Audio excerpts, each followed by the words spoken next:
I first start off, that Eli usually starts stuff off with. I start off, we got whooped tonight. Okay, that's just plain and simple. Down some players off the bench, with injuries and stuff, and we were beat up. And I played players who's never really played this amount of minutes in their whole entire WNBA career. So, we just had to play through it. Second quarter got us 41-9. They got shots. We had the same amount of shots that they did in that first half, and they came on shot making theirs. We didn't make ours. So I know I sound like a broken record, but it's all about putting the ball in the basket. David, go ahead. Hey, Coach. I know in basketball a lot, we talk about player improvement and player growth, throughout the course of the season and whatnot. And I feel like sometimes, we don't always talk about coaching and coaching growth and and that kind of stuff. Just, how with everything, that transpired this season, just, how have you grown as a coach? Are there ways, that you've improved? You feel like, you've improved at all? Yeah, I've improved on my patience on a few issues, a few things. I don't drink, and I'm not going to start drinking. So that ain't going to happen. But, I think being patient is a lot, because I've dealt with some things internally that really didn't get out with media that I have to deal with. And, myself as a coach, I've learned from every game that I,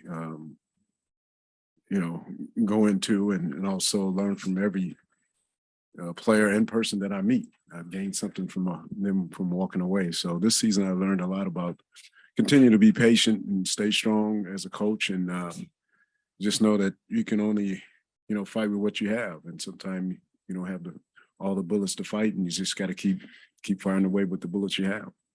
Thank you. You're welcome. John? Coach, this is your last post-game interview as the interim head coach in 2022 of this season. I don't know if I'll get another opportunity to ask you this, so I'd just like to ask you directly. Would you like to be the full-time head coach of this team next season? I would. It's up to management. Ownership. I'm pretty sure we have a conversation here within the next 24 hours. We've had some conversations. But it's up to them to gauge and manage what they want to do going forward. For me is, I have some options, but I love this city. This is, my hometown, being here in LA, and people and fans, and I loved, coaching this team. I love being a part of the Sparks family, and had a few players that played for me in the past. Within Lisa Leslie and Tina Thompson has played for me in college, that played here for the Sparks. So I feel a big part of this, and I know that we can be better than what we have done this past season. With our record didn't indicate that, but we're better than what our record shows. And make a long story short is I'd be honored if I was asked to be the coach here. That's for sure. Coach, we just had Nneka in here, and she said this year felt like we were living in a house someone else built. How uncomfortable is that to kind of step in halfway and just try to figure it out on the fly? Well, there's certain furniture you keep, some furniture you take out. Yeah.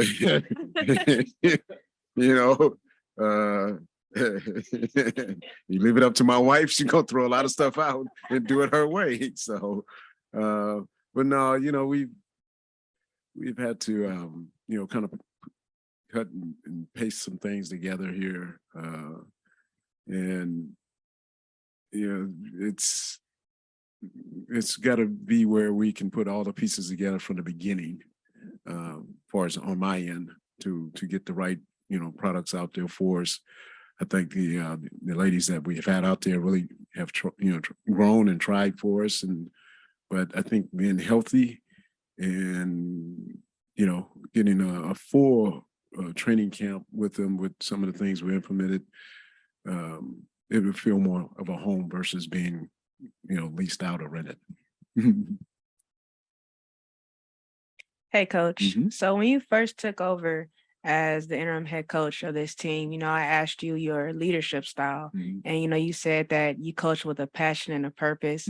So can you just talk about, even in times of adversity, just the joy that you get from coaching and just what that means to you? Yeah, I just, even though you may have to, discipline a few things in certain areas, you still have to coach and with a lot of passion and growth in these players.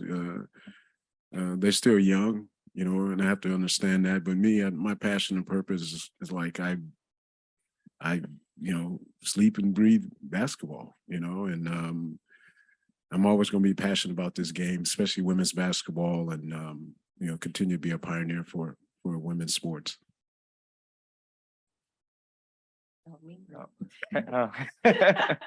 Hey, Coach. So, say you are back here next year, with Nneka returning, how would you build a roster around Nneka to, get the Sparks back into the playoffs? Well, definitely got to get something in the middle with size and I don't want to give all the secrets away here because people be like angling on me, but you just gotta the players that are here just got to go out and do their job on the off season and work on their game a little bit more, and then find the pieces around a player like Nneka is. You don't want to have her so much playing against a 5-player, big post player a lot. So, there's no big secret. You gotta find somebody, a big hammer in the middle who's going to dominate. I thought tonight Big T dominated. She's gotten better at Dallas, and she's clogged up the lane a lot inside the paint and caused problems. So we had no one really to combat that versus only a rookie. And she tried to do her best, and that's all I can ask her to do is try, and then come back next year and kind of build herself up where she's the dominant force instead of the other way around. Hey, Coach. What were some things that you went back to, or some memories or highlights in your career that kind of helped you get through this adversity this season? I would say taking over years ago with the Atlanta Dream. I think we're some like 10 or 15. We're about 2 games out of playoffs, and I had about maybe 10 or 12 games to still play. And then we're down that stretch with Angel McCartry, I had to put her on suspension right away as soon as I took over for 2 or 3 games. And so we still were able to, pull it out towards the end and make the playoffs. I think we finished them like 8-2 down the stretch. But it just started out adversity, right? We wouldn't really call it adversity, just certain things that had to be done for us to continue on. And then the following year, team went to the finals. And so I've learned a lot on that end, and that kind of gives me the flashbacks of a lot of things. Taking a Tulsa Shock team who was the last place team in the league, and then keep building them up year in, year out, and making them contenders to be in the playoffs, every year. And with some high, selective draft choices and some veterans, we made that happen, with Skylar Diggins and a few other players at that time. And,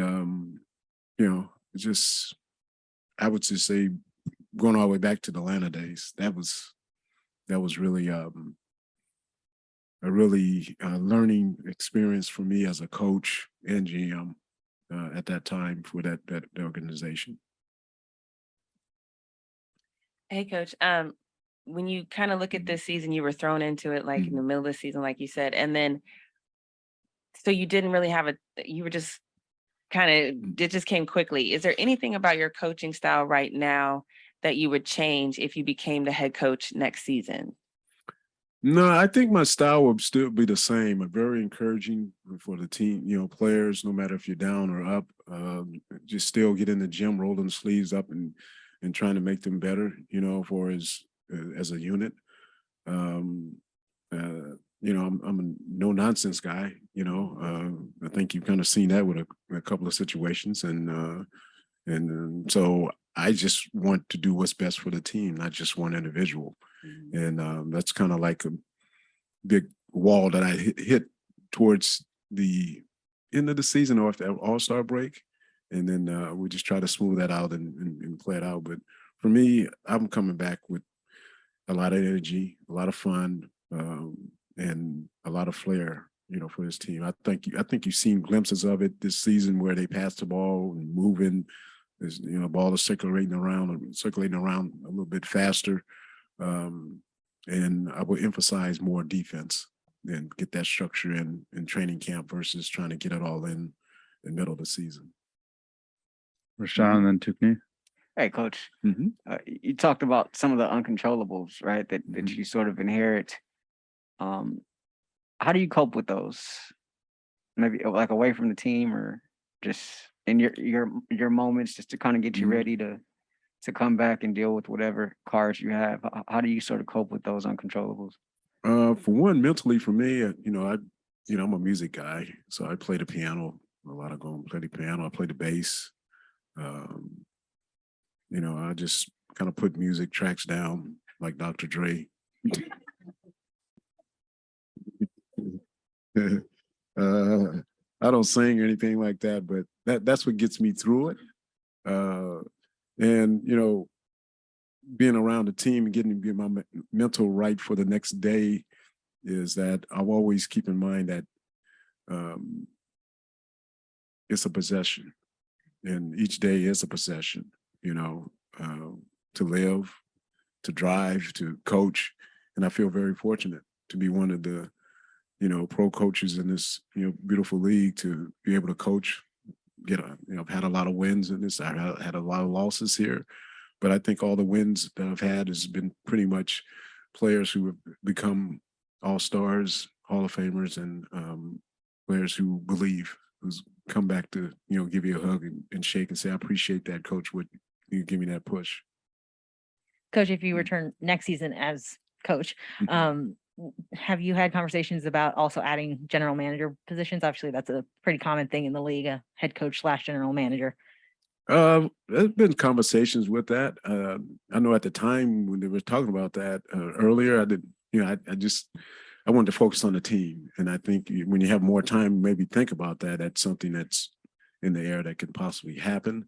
But I think, management and ownership has a better handle on that. Maybe having somebody else in that position to, I know I can work with a lot of people.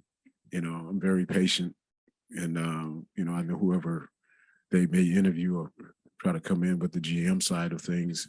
If I was the head coach, then I know we have to be on the same page with player personnel. That's for sure, and just have a day-to-day good growth about where we're going. Following up on what you were talking about with Olivia, like, do you envision her becoming that dominant force in the league that you mentioned? Nneka seems extremely excited about her future in this league. Yeah, Olivia kind of reminds me of, and I hate to compare players, but I'm going to do it tonight. Is Stokes at Vegas? It kind of reminds me of that, where she can be a defensive stopper and score. I know she's got that slingshot, funny shot right now, but she's just a warrior. She just really tries, gives your her eyes when you're coaching her, and she wants to be better. So I think she can be one of the dominant forces in this league once she gets it. Once she's get in the weight room a little bit more and work at it. Any more questions? Last question. LA is a rough town as far as getting fans in the stands, especially when you're not winning. And with such a young team and having to cultivate that talent, do you think that it's time to just say, yes, we're just going to stick to this, we're going to cultivate this young talent? Or do you think it would be better to get some vets in who already are seasoned and can help you get over that hump and get a winning record? I think it's going to be a combination of that. You have free agency with some players, and then you have the selected few players that you would, younger players that you possibly keep, that you will keep, and that you look at the free agency market of certain players that can come in and make a difference or change. You kind of get what you need, and then once you get that, in my eyes, there's a few that I know that would make a difference here, and you get those, it turns around quick, and that's just the nature of the game of with fans and stuff. Everybody likes the W's, and entertainment. Man, I thought tonight was a great crowd, out there. There was, even though the score was really lopsided, they still stayed in it. A lot of people stayed to the end. And I was very impressed with the hand claps going through the tunnel from a lot of the supporters and fans. That was nice for us, but also for the young players to know that they really appreciate them. Thanks, Coach. You're welcome. Thank you so much, everyone. Thank you. Yeah, I appreciate y'all all year. Y'all been great questions. Last thing is, just keep living and just take one day at a time. Thanks, Coach. Okay, thank you.